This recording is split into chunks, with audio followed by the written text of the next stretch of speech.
Here in the WBAI studios are Bayard Rustin, Executive Secretary of the War Resisters League, and Malcolm X, Minister of Mohammed's Temple of Islam in New York. Both of you gentlemen are working in your own ways for the welfare of the American Negro. And the first thing I'd like to ask you is if you would describe the purposes of your individual organizations and tell us something about the philosophies inherent in them. Mr. X. Yes, sir, Mr. Donald, and I'm happy to be here today to represent the Honorable Elijah Muhammad to your audience. And as you know, Mr. Muhammad is the spiritual head of the fastest growing group of Muslims in the Western Hemisphere. And he perhaps is probably the greatest drawing card among the so-called Negro masses, more so than any other so-called Negro leader today. And proof of which, a year ago in Washington, D.C., he appeared at the Uline Arena and drew 10,000. And in New York at the St. Nicholas Arena, last year he drew 10,000. And this year, I think he drew another between 10 and 15,000. In Chicago, he drew 15,000. And I cite these things just to show you that as a man, no matter what people, whether they agree with him or disagree with him, they have to admit that the masses of the so-called Negroes are interested in hearing what he has to say. Probably in the past 2 years, he has become the America's most talked about and most written about black man. And even at the present time, I'd say he's one of the most he's the most controversial topic, namely because he's having such miraculous success in getting his program over among the so-called Negro masses. And if you ask me what it is, I can best tell you what it is by what he is credited with doing. The Time magazine last year, in an article about Mr. Muhammad, pointed out that he has successfully eliminated from among his followers the use of alcohol, which is one of the things that has destroyed our people here in America as a race. He has successfully eliminated dope addiction, profanity, excessive profanity, which actually stems from disrespect of self. He has successfully eliminated stealing and crime among his followers. He has, Time magazine also pointed out that he has, Mr. Muhammad has been successful in eliminating adultery and fornication and prostitution and making the black man respect his woman, something that has been characteristically absent among our men. And Time magazine also pointed out that among the Muslims who follow the Honorable Elijah Muhammad, juvenile delinquency has been eliminated. And in the U.S. News and World Report, about a couple months later in '59, they pointed out that Mr. Muhammad was successful in making the so-called Negroes see the importance of an economic program that would, in fact, when you think of what Time magazine said, they were giving him credit for being probably one of the greatest moral reformers that has appeared among the so-called Negroes here in America yet. And when you tie in what the U.S. News and World Report magazine said concerning his success at getting the so-called Negroes to set up stores and factories and farms to feed ourselves, grow food for ourselves, factories to manufacture things for ourselves, and places of business to create jobs for ourselves. The point behind this particular phase of Mr. Muhammad's program is to make the so-called Negro economically independent, to keep him from having to embarrass the white man by demanding that the white man give him a job, when he can actually, Mr. Muhammad feels that our people can get together and pool our resources and our talents and whatnot and make jobs for ourselves. And lastly, I'd like to say that what the Honorable Elijah Muhammad is teaching is not what we have been accused of, nationalism. Nationalism, the difference between being a Muslim and a nationalist, nationalism is the political approach or a political solution to the problems that confront the so-called Negroes in America. The aim of the black nationalist is the same as the aim of the Muslim. The Muslim and the black nationalists have no differences in objective. We are pointing toward the same goal. But the difference is in method, method. The black nationalist, wherein he relies on a political solution to the problems that confront the so-called Negro, we as Muslims believe that the only solution to our problem is a religious approach. And this is why we stress the importance of a moral reformation. As a rule, the black nationalist will not talk to you about God or any religion or any kind of moral uplifting of the moral values. Whereas the Muslim, he stresses first to raise the moral standard of the so-called Negro, and by doing this, automatically it tends to give him more dignity and self-respect, and it elevates his thinking to the point where he begins to think in terms of doing something for himself rather than to sit around and beg somebody else to share with him what they have amassed for themselves. So I would like to stress that Mr. Muhammad is not a politician. He doesn't believe that politics is the solution to the so-called Negro's problem. He says that the primary ingredient involved in our solution, it will take God. God himself has to have a hand in it, especially because the problem of the so-called Negro is so unique. His problem is different. The problem of the so-called Negro in America is different, perhaps, than the problem of any black people anywhere on this earth since the beginning of time. And so our entire approach is a religious approach. We believe that every condition that the Negro is in today was preordained, predestined, and prophesied. And we believe that we're living in the fulfillment of that prophecy today. We believe that our being here in America is in terms of biblical prophecy. We believe that the slave master's oppression of us is in line with biblical prophecy. And we believe that all of the trouble that the slave master is having on this earth today, all over the world, is all in line with fulfillment of biblical prophecy. And we also believe that Mr. Muhammad's presence in America in the midst of the so-called Negroes and his reason for teaching what he's teaching exactly as he's teaching it is all in line with the fulfillment of biblical prophecy. So the one thing that I would like to stress is our program is strictly a religious program. Our solution is a religious solution. It's not a political one. But Mr. X, does this involve the creation of a black state in America? Yes, well, I answer you like this. It involves the creation of a black state for the black man, if not in America, somewhere on this earth. If not somewhere abroad, then right here in America. But primarily it involves the acquisition of some land that the black man can call his own, here or somewhere else. If the powers that be don't want it here, then they should make it possible for it to be somewhere else. If they don't want it to be somewhere else, they should make it possible for it to be right here. It does have some political characteristics then. Any religion, if by politics you mean the freedom and the rights of the black man, any religion that doesn't take into consideration that particular ingredient that involves the freedom of the black man is the wrong religion. But politics as such is not the solution. But the divine solution would have to have that particular ingredient in it. You can call it politics if you want, but I wouldn't call bread salt. It has salt in it. Salt is one of the ingredients. Yeast is one of the ingredients. Flour is one of the ingredients. And the overall problem of the so-called Negro in America is not a political problem as such. It's an economic problem. It's a social problem. It's a mental problem. It's a moral problem. And it's a spiritual problem.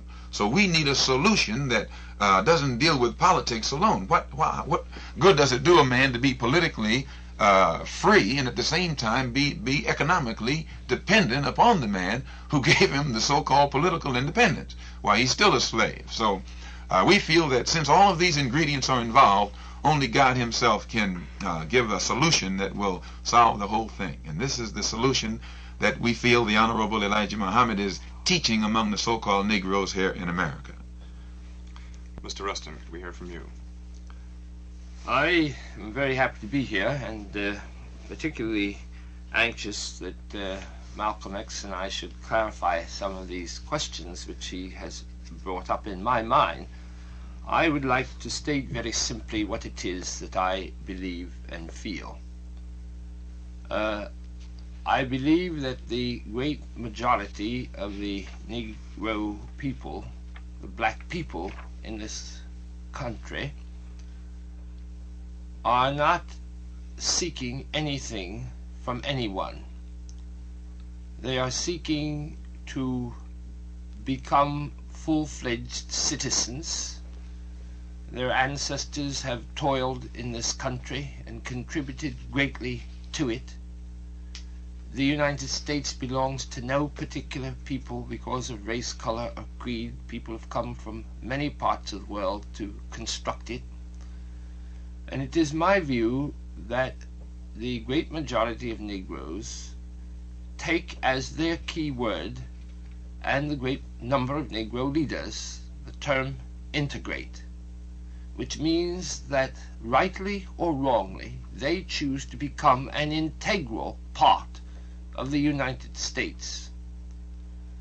I believe that we should work politically to the degree that that is possible, but I also believe that, and through the courts, but I believe that at the moment we have reached that point where the justice and freedom for the Negro people will come about largely because they, with a sense of dignity and pride, organize themselves to demand to become an integral part of all the institutions.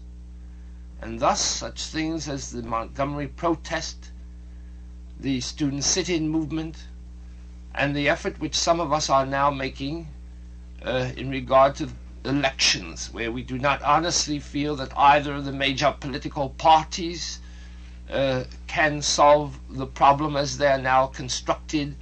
We are doing those things by direct action which we feel will splinter the existing political parties, cause a political realignment in which the freedom and justice for all people, including Negroes, can be achieved.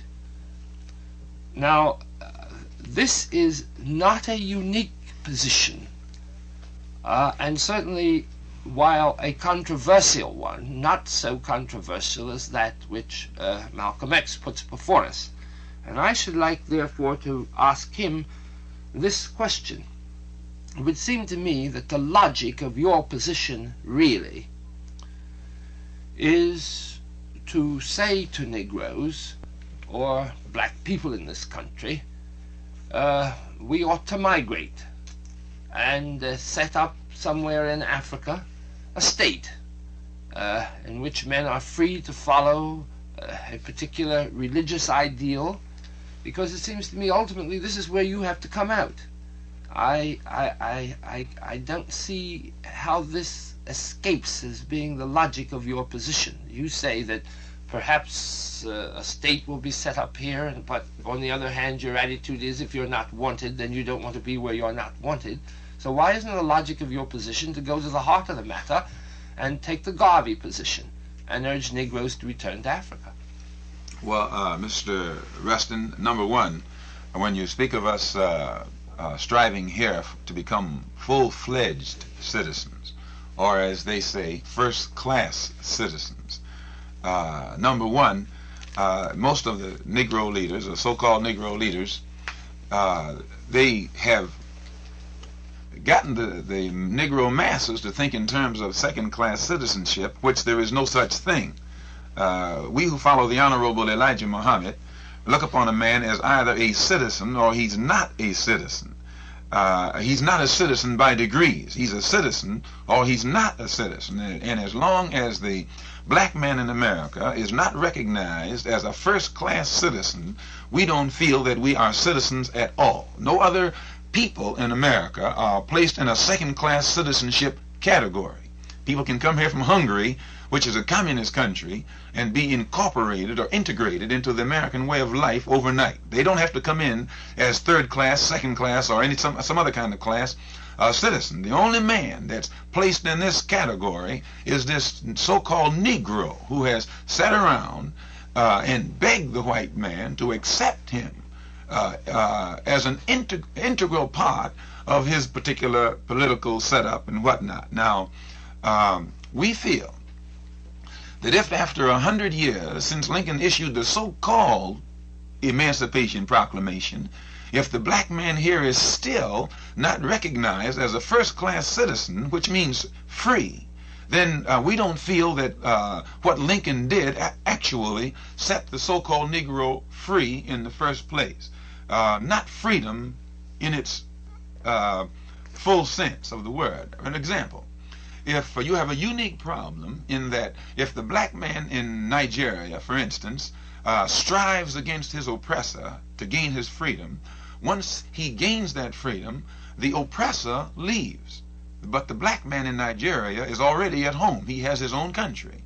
If the black man in India is striving against his oppressor for freedom, once his oppressor, the colonizer, gives him that freedom, the colonizer leaves, the oppressor leaves, but the slave or the ex-slave is already at home. This is the... Now, this is all well and good, but you are not answering my question. I'm answering your question. Right, go ahead. If the black man in Kenya, the same way, if he rebels against the British, his British oppressor, and gains his freedom, then the oppressor leaves. Now, the black man in America's position is unique in that he begs for freedom or demands for freedom, but once he gets this so-called freedom, he's still 9,000 miles away from that which he can call home. So he has a problem that's different than the problems of the other dark people all over this earth who have been striving for freedom.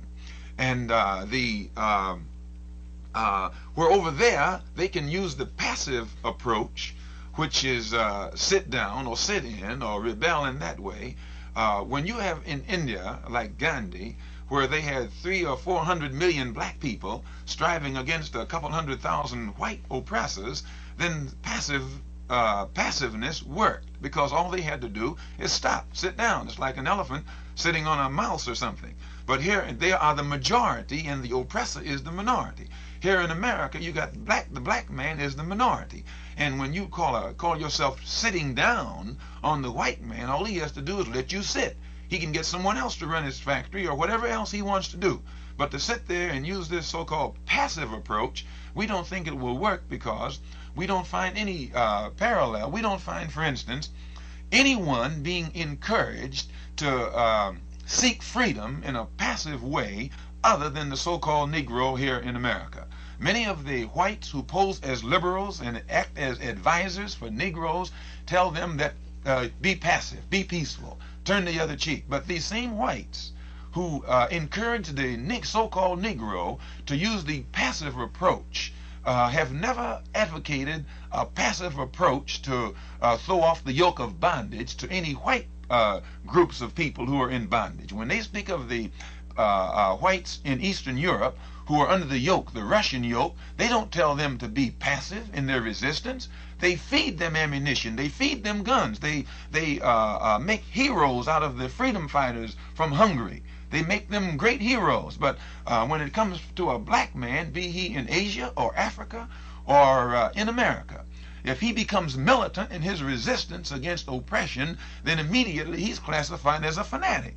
But if it's a white man or a white group or someone in a white country that's trying to throw off bondage, the propagandists label that one as a hero, and they label the dark people who are trying to resist this oppression, be it no matter what kind of resistance it is, they label them as fanatics, as racists, as extremists, or as rebels. So what it does, it makes the black man in America who would like to fight for his freedom or take a militant, uncompromising stand, it makes him reluctant or afraid to take that stand for fear that he'll place himself in this particular category. And I would like to say this, also in answer to your question, that it is not the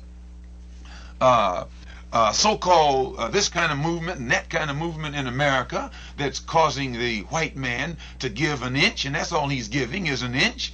It's the pressure that the white man is under today from the outside world. He's not telling you and me that we might be integrated into his particular educational system or economic system 10 years from now. He's not promising it this year, 10 years from now or 20 years from now or even 50 years from now, because he loves us. But he'll tell you every day. You listen to some of these political speeches.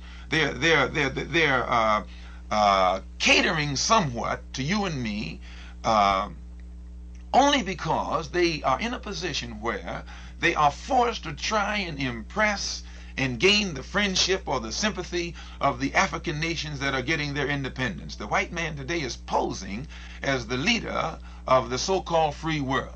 And the only way he can be accepted as the leader of the so-called free world is to be accepted by the majority of the peoples on this earth, the majority of whom are non-white people. And they measure him by how he treats the non-white people here in America. And to impress them, he stands up and talks this old integration talk, which is hypocrisy. Not because he's going to integrate you and me, because we'll still be begging 100 years from now, but to impress our brothers in Africa and Asia. And I don't think that he's going to be successful at it. Now, am I to take it that what you are saying is that you are really opposed to integration because you don't think it's meaningful and cannot work? Therefore, I come back to my question. Now, you said a great deal about nonviolence, which we should get into, and you've implied a certain number of economic things. But I have to get first your basic position clear in my mind. Otherwise, I don't think the rest of the discussion can be meaningful. You have to answer for me clearly the question as to whether what you ultimately have to see as a logical position is leaving the United States. If for the next 200 years Negroes are not going to be citizens by your definition, why isn't it logical then for your leader to say, let us find a piece of territory somewhere and go to it? Because either you are advocating the continuation of slavery, if that isn't logical, because you say you can't get it by the methods which I am advocating, which is the slow, grinding process of integration. Now, I want to know where you stand on that, because I can't see other things clearly unless I see this.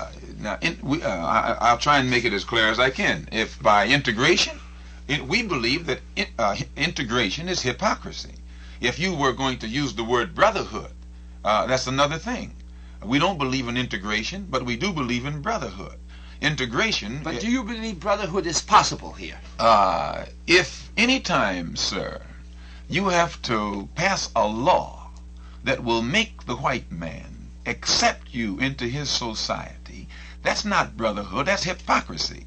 If a man holds a gun on you to make you put your arm around me and pretend that you love me, that's not brotherhood, that's hypocrisy. Right. And if America, if this country has to pass laws to make the white people accept us into their educational system, and has to pass laws to make the white people accept us into their into better housing in their neighborhoods, then what that is, that's the government is holding a gun on the white man and making him pretend that he wants you and me to sit beside him. That is hypocrisy. The government is forcing the white man in America to become a race of hypocrites. Now, if the white man, with no laws passed whatsoever, would accept the black man into his school, would accept the black man into his neighborhood, would accept the black man into his social system, economic system, and political system without laws having to be passed, then we would go for that.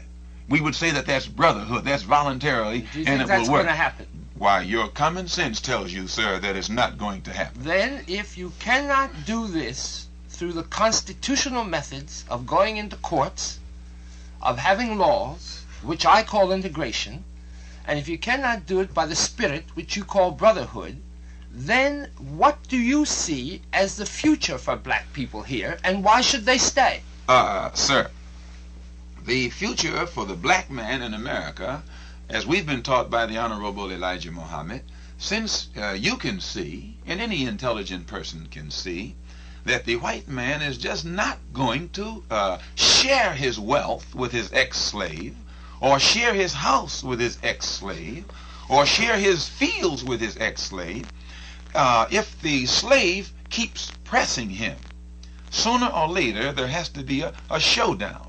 If the white man, the slave master, does not want the ex-slave in his house, then he has to let that slave go for himself and find a house for himself. Now, Mr. Muhammad, the Honorable Elijah Muhammad, our leader and teacher, teaches us this, that God has taught him that the only solution for the slave and the slave master is separation.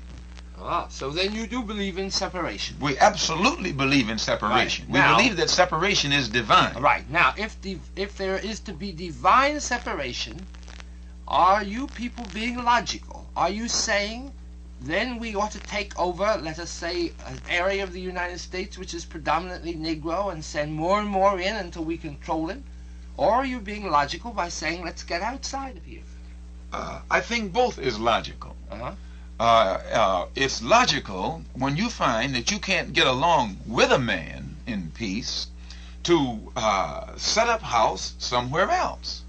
Now, when we say that, when the Honorable Elijah Muhammad teaches us that God has declared that the black man in America must have some land of his own, that means he must have some land of his own. The land doesn't have to be in Asia. The land doesn't have to be in Africa. The land doesn't have to be in Canada. The land can be anywhere. And if right here in America, since, as you say, we've been such good workers and faithful citizens, I'd rather say faithful servants, right. We haven't received any payment for our labor. It would only be just if the master, if his intention is good, since he knows he's not going to bring about this integration, the best thing for him to do is let us have some of these states. And we can go into these states, instead of begging him to live next door to him, we can go into these states and set up farms and feed our own people, set up factories and manufacture clothing and other utilities for our own people, set up businesses where we can make jobs for our own people. And this will keep us from having to beg him for that which he has set up for his people. Right. In other words, then, Daily News is right in describing your movement as being an apartheid movement.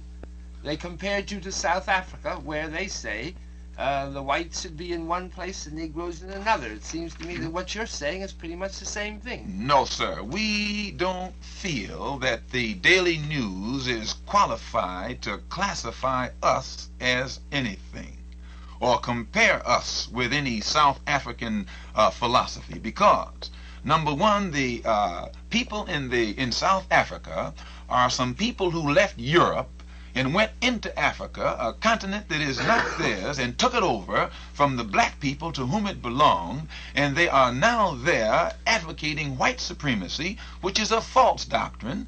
They're advocating black inferiority, which is another false doctrine, and they're basing their entire governmental system on the continued existence of a country, they're staying on a continent that they don't belong in, and also ruling over some people that they have no authority over. We who follow the Honorable Elijah Muhammad are advocating peaceful existence here in this country, which we feel is just as much ours as the white man. It's not his, because he took it from the Indians, and he can't object to us because he brought us here. We didn't come here on our own. We didn't come here voluntarily. He put us in chains and brought us here, and then worked us for nothing for 310 years without paying us one day's labor. Now, I would like to point this out, Mr. Rustin. If you have 100 people who work for you for nothing for a week, you make a profit. If you have 1 million people who work for you for nothing for a year, you become wealthy.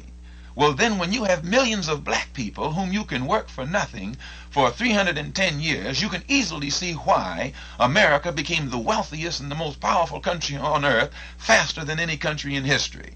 But here you have 20 million black people today whose parents were worked for 310 years for nothing. What do they have coming for them? Not only did their parents work 310 years for nothing like an animal, but their parents also were the most faithful soldiers that the master had. What payment have they gotten? And today, they're not asking for much. They're not asking for what someone else would ask. Instead of asking for something that's real, they're asking their master to let them occupy one of the rooms in his house, or one of the rooms with him in his house. Now, this is still not asking for something. If America gave the black man here half of this country, they wouldn't be giving us anything. They worked our mothers and fathers for 310 years with no pay. The Senate, the Congress, and the U.S. Supreme Court found it necessary to appropriate funds to repay billions of dollars to the Indians for land that was taken from the Indians 300 or 400 years ago. And if this generation of whites will recognize a debt incurred by the former generations of whites to the former generations of Indians, then this same generation of whites also must recognize debts incurred by the former generations of white to your and my forefathers. And if their own courts decree that they should pay the Indian today for what was done to the former generations of Indians, don't you think that God is more just than the court system of America? And if the court system of America says that the Indians must be paid, what do you think God would say that America must do in payment to 20 million black people who worked here for nothing for 310 years? All right, I take it then that what you're really saying is that you believe that a certain section of the United States should actually be given over, and because Negroes have worked for it and deserve it, and that should be their territory. That this is your solution to the problem. Only solution is separation. Separation. Not integration. Now that we've got that clear, it seems to me we can go back and build on that for me to raise some other questions with you. Now, how do you see the Negro now? And I'm all in favor, you see, of doing away with dope and alcohol and profanity and the like. This is all to the good. But whether you like it or not, this is no answer to the ultimate problem which you face. Now, given the fact that Moses kept the children of Israel in the desert for 40 years in order to do away with their slave mentality and to build up a new leadership, he also had to know precisely where he was going to take them. He had to have a piece of land. Now, you want a piece of land here. Isn't there some inconsistency with your economic policy then in this regard? Because it seems to me what you are saying is Negroes should own their own stores. Negroes should become independent economically. Now, is this possible where you have Negroes spread over the country the way they are? You want them to buy land in Philadelphia, New York, and Texas, and what good is this? What are they going to do? Then give it up and move somewhere else? And what is the psychological implications of this? Well, first, sir, when you mentioned Moses, you mentioned the best example that you probably could have. You pointed out the people that Moses was leading were probably the closest parallel to the problem confronting the so-called Negro in America than any in the Bible. Moses' people were strangers in a land that wasn't theirs. The black man in America is a stranger in a land that's not his. Moses' people had a slave mentality. And when they were found, they were worshiping gods other than their own. They were worshiping in a religion other than their own. The Negro in America is the same way. He worships the white man's God, and he's following in the white man's religion. The Negro in America is in the same fix, socially, mentally, politically, economically, and spiritually, as the people whom Moses grew up amongst, so-called in Egypt 4,000 years ago. Now then, if you recall, Moses didn't advocate integration. Moses advocated separation.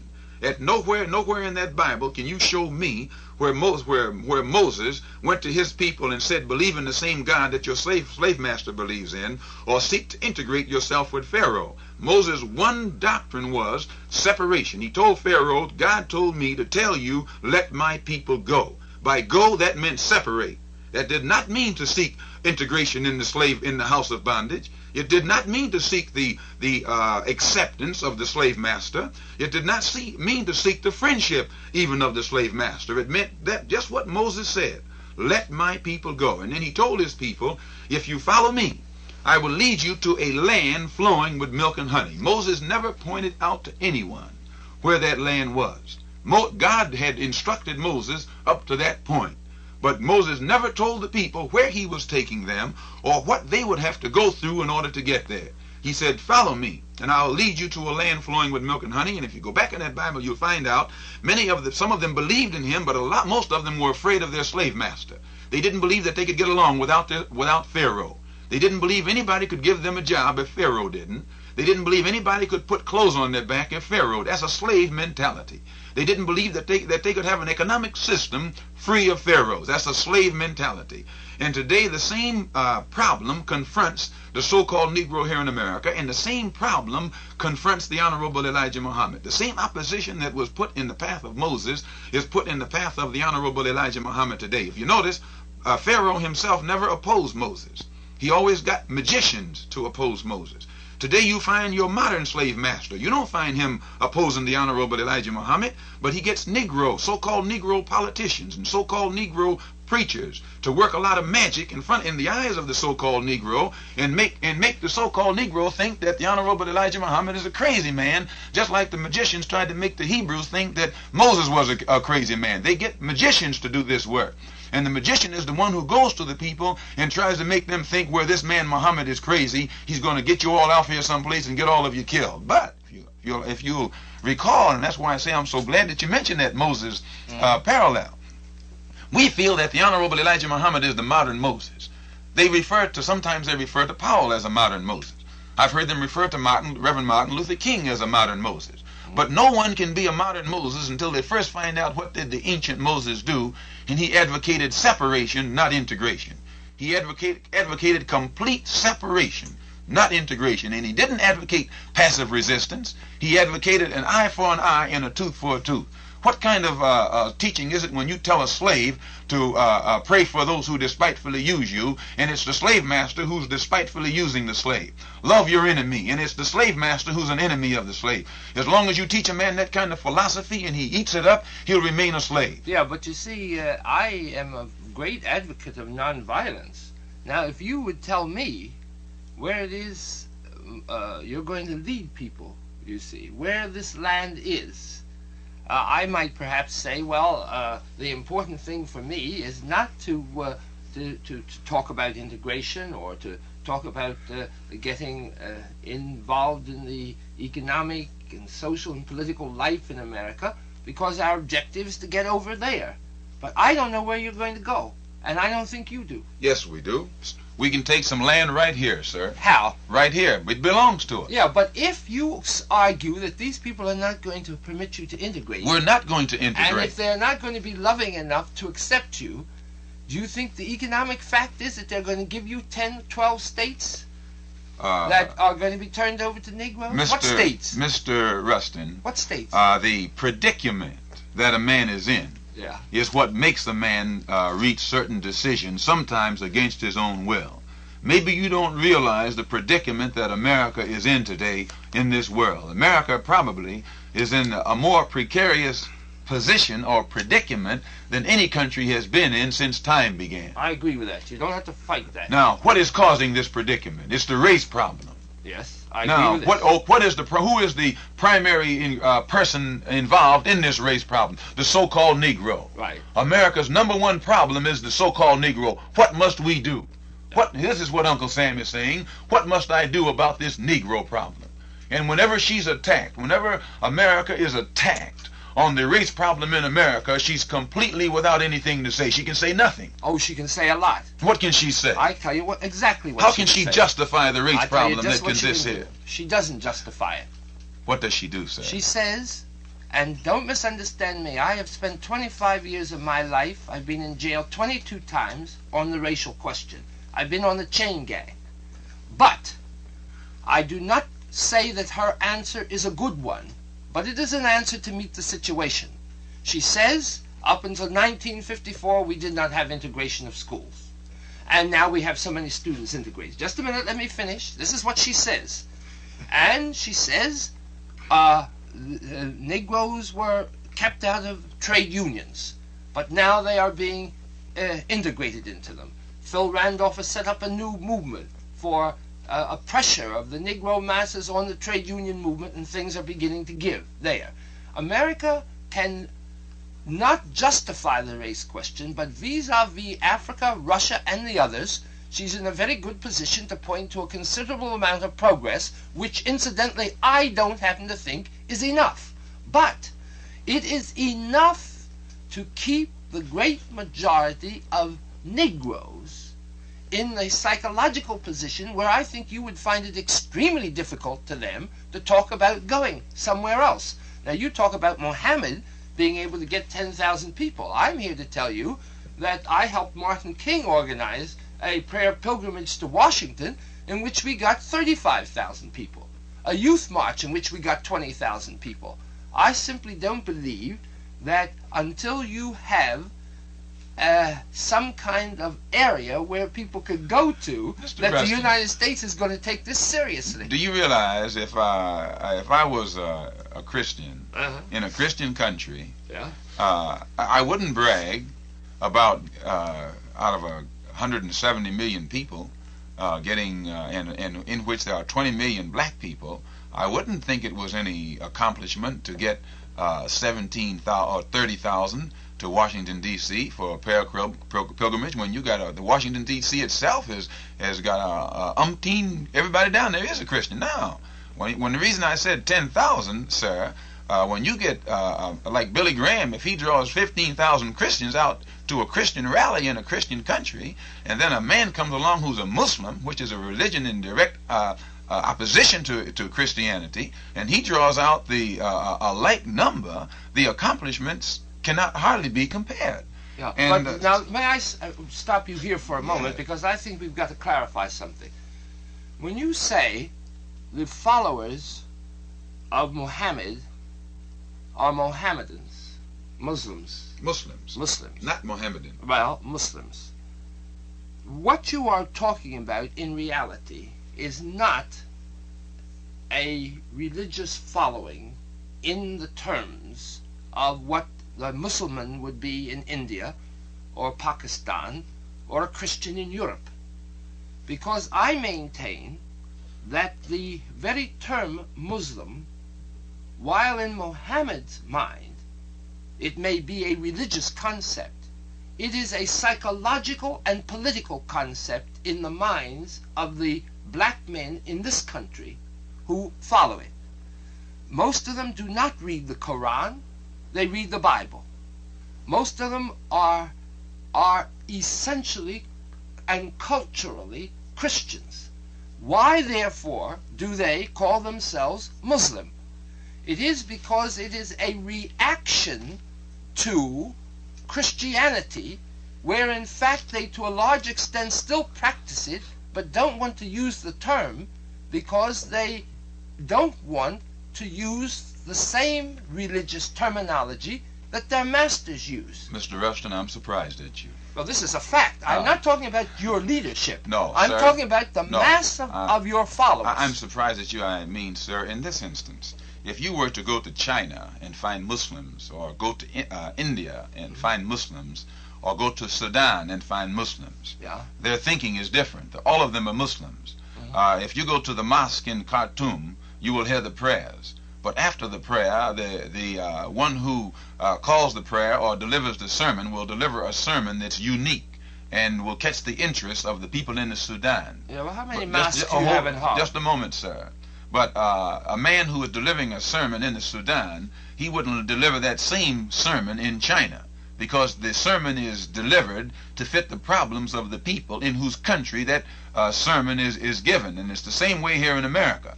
In America, you have a unique problem. You have a problem of 20 million black people who have been transplanted, actually uprooted from their native soil and transplanted in soil that's foreign to them.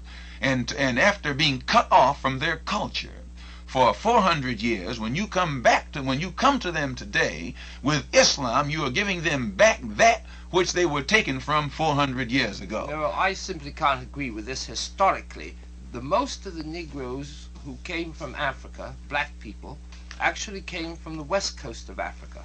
It was long after the migrations here that Mohammedanism spread south. It was in the 18th century that the Mohammedanism came down into Nigeria, and to the extent that it exists in Ghana and Sierra Leone. I think what most of us were when we came here were worshippers of something quite different. This is what the white man taught you. Sir, the white man taught you after bringing you here and stripping you of your original culture, getting it completely out of your mind. This is just what he did. He stripped you of your native tongue. But it was not Mohammedanism. Just a moment. Well, sir, in Time magazine, February the 16th, 1959, in an article on Sekou Touré, it speaks of the Mali Empire. The Mali Empire was one of the vastest empires in West Africa. I know about it. And it says this. Speaking of the Mali Empire in Guinea, it says, let me find it here for you, sir. It says, though Africa was until the Europeans came the continent that could not write, it had known its times of glory. Guinea was once part of the powerful Mali Empire that stretched from the French Sudan on the upper reaches of the Niger to just short of West Africa's Atlantic coast. When its 14th century ruler, that's a period that predates the discovery of America, Mansa Musa made his pilgrimage to Mecca, he traveled with a caravan of 60,000 men, and among his camels were 80 that each bore 300 pounds of gold. Now I cite this to say this. This sultan of the Mali Empire, his name was Mansa Musa. Musa is the Arabic pronunciation of Moses.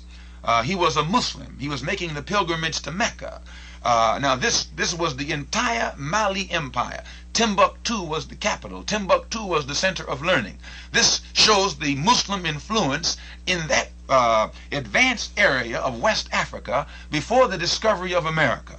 Before America was discovered, they say that this man, Mansa Musa, built a swimming pool in the middle of the Sahara Desert. Now, you have to be an engineer, you have to be a genius to build a swimming pool on the seacoast. Yeah. Here's a black sultan, just a moment, sir, who built a swimming pool in the middle of the Sahara Desert. He couldn't have been a savage.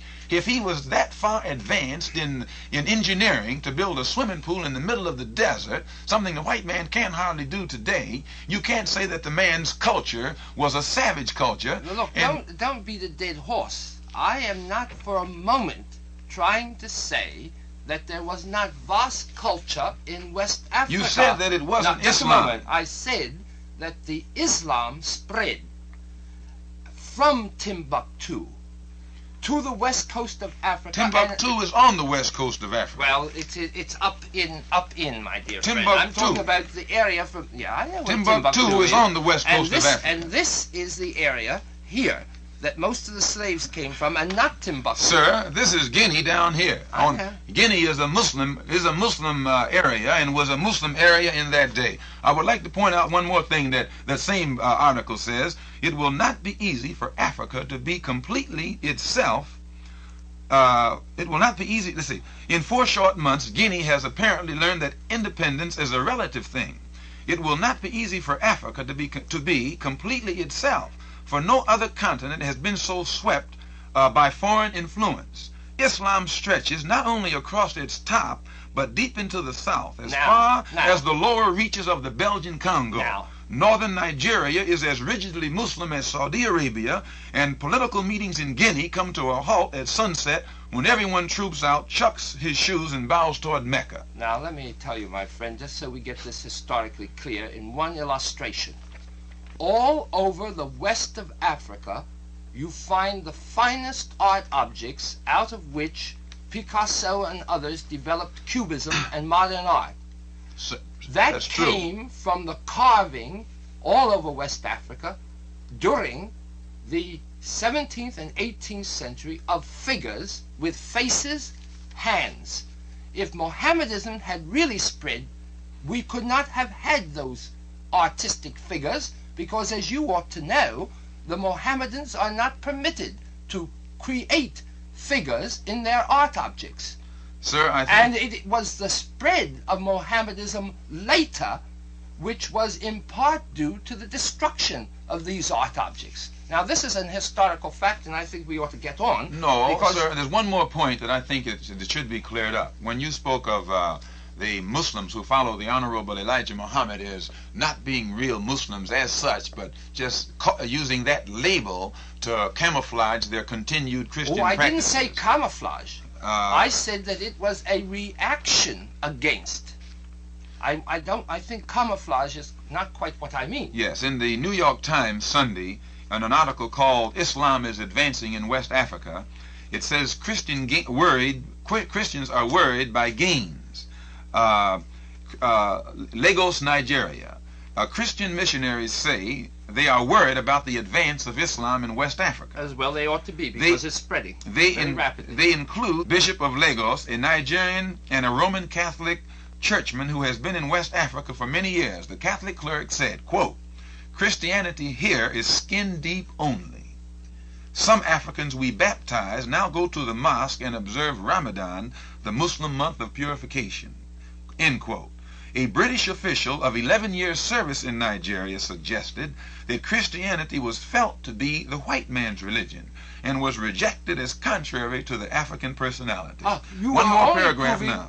An American who works for a philanthropic foundation here said, "Islam is spreading like wildfire. It offers Africans an uncomplicated creed with a few simple tenets." Right. Nigeria which has just become independent, already appears well on her way toward becoming a predominantly Muslim nation. True. And it's letting you know right here, even the black man in Africa, when he accepts Islam, he doesn't drop all of these other customs overnight. But still he's accepting Islam, he's bearing witness that there's no God but Allah, and Muhammad is the apostle of Allah, and is giving him unity and militancy that he didn't have before. All right, all I want to say is that the article points out that these people go both to the Christian and to the mosque. But it points out that when one is converted to Islam, his reaction to it in Africa is no different than the reaction of the black man here in America. It's both the same reaction. I wonder if I could ask a question here. Mr. Rustin, progress in your terms, does it involve a greater sense of racial identity? I believe that it is very important to have a great sense of racial identity, because I believe that it is quite impossible for people to struggle creatively if they do not truly believe in themselves. I believe that dignity is first. Now this, for me, is doubly important, precisely because believing in integration and not having been told where we are to go, I can see nothing more logical than staying here and struggling for one's rights. Also because of moral principles which I hold, but leave them aside for the moment. I can see no way for the Negro to struggle except through nonviolence and a dedication to strategic nonviolence as, in a sense, a matter of principle. Now, therefore, if you are going to be able to struggle with nonviolence, to a certain extent, you have to have affection for the people who are mistreating you. No affection for the other fellow is possible without a great sense of dignity in oneself. And therefore, the dignity of the Negro, for me, is not something that is an aside. It is an essential of the struggle. The people in Montgomery were able to struggle and get integration on their buses for a simple reason. 10 years before, they could not have done it because they did not believe in themselves. When they believed in themselves, they could then be socially affectionate to the opposition, while at the same time being extremely militant and walking and being prepared to sacrifice. I think this is most important. And I would therefore agree with Malcolm X that doing away with the ugliness which our people have had as a result of their poverty and their position is very necessary and important. We can certainly agree here. Thank you. And you know, I was so happy, Mr. Rustin, to hear you say that dignity is most important. The Honorable Elijah Muhammad absolutely he emphasizes to us the importance of dignity, but you cannot have dignity. Dignity means a high regard for yourself. Right. You can't have high regard for that which you have no knowledge of. And when you ask a white man his nationality, for instance, and he says German, immediately he's connected with a German nation, a German flag in the past, a German culture. If he says he's an Englishman, he's connected with England and he's connected with a culture. Now, if you ask a black man in America and he says Negro, right there, he's putting a term on himself that carries more contempt with it than any word that exists in the Webster's dictionary today.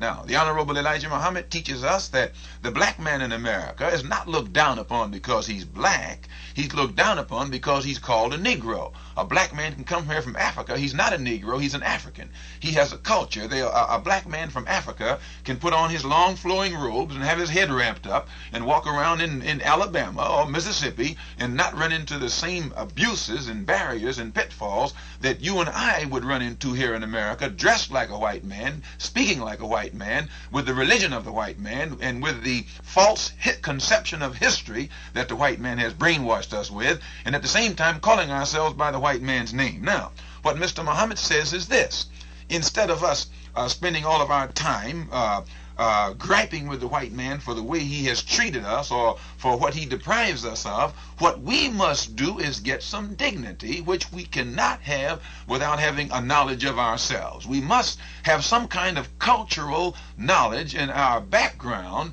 in order for, we must know what our parents did and what our foreparents did in order to have high regard for our foreparents. And if you don't have an high regard for your foreparents, you can't regard yourself highly. You take a man who has been taught that his father used to pull a plow and his mother was a maid for the master. He can't look up at his parents. But when you send him back beyond the time that his father was pulling a plow, and back beyond the time when his mother was a maid for the white man, back to the time when he was living along the banks of the Nile in palaces, at the same time the white man was living in the caves of Europe, and history will bear that out, or at a time when he was wearing silk in the East and in Africa and Asia, at a time when the white man, whom he regards so highly today, didn't know what clothes were, at a time when he was cooking and seasoning his food, when at the same time the white man, whom he idolizes and worships today, didn't know what cooked food was,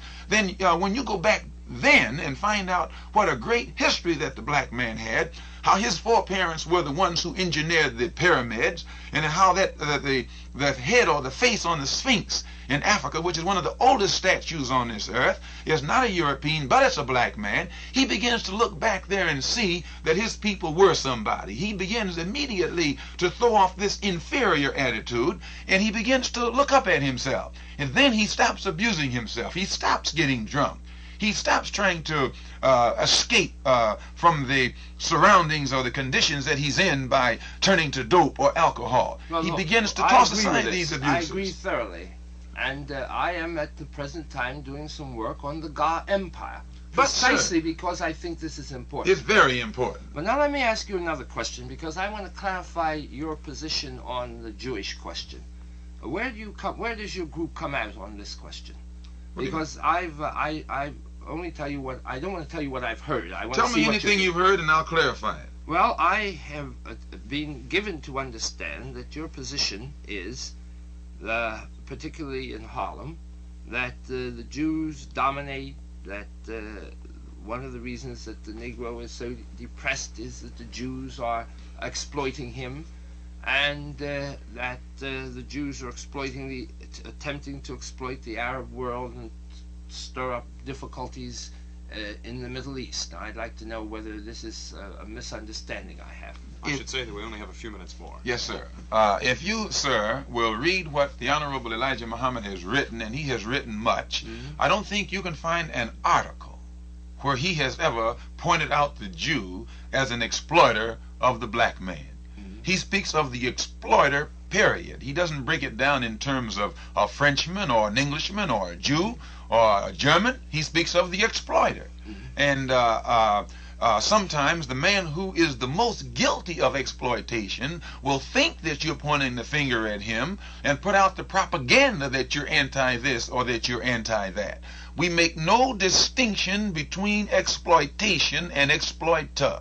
Mm-hmm. Now, what do you mean when you say the man who is the most exploiting will put out propaganda? I say this, that usually when you find a man putting out propaganda against Muslims, usually that man feels that the finger is being pointed at him. But in other words, you think that many Jews feel that way? I don't know. But I say that you cannot find anything that the Honorable Elijah Muhammad has written or said that at any time will label the Jew as an exploiter. No, sir, but he speaks about the exploitation and the oppression and the deception that has been used against the black people of America. Now, the man that is guilty, let whoever is guilty wear that shoe. But he has never made a distinction between a Frenchman, again I say, or a Jew or a German or what have you. The exploiter is the exploiter. I don't care what kind of label you put on him, and he can't duck it. Thank you very much, Mr. Bayard Rustin and Mr. Malcolm X. Thank you, Mr. Donald. It's very good to be here. Thank you.